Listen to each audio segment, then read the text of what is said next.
திடீரென்று வழக்கறிஞர்கள் சமூக நீதி பேரவையின் தலைவராக ஒருவரை நியமனம் செய்தார்கள். எனக்கெல்லாம் மிகுந்த அதிர்ச்சி.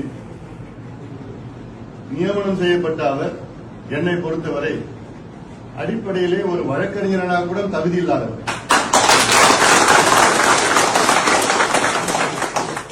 ஒரு வழக்கறிஞராக தன்மை எதையும் நான் பார்த்தது கிடையாது. எந்த தன்மையும் கிடையாது, எந்த தகுதியும் கிடையாது.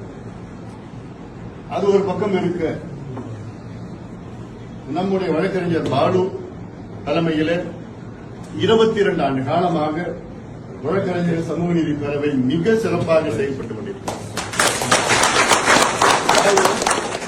நாங்கள் கட்சி சார்பிலே, கட்சியின் அடிப்படையிலே நாங்கள் களத்திலே வேகமாக செயல்பட எங்களுக்கு தைரியம் கொடுப்பது வழக்கறிஞர்கள் சமூக நீதி பேரவை தான். நாங்கள் களத்திலே தைரியமாக செயல்பட்டுக் கொண்டிருக்கிறோம்.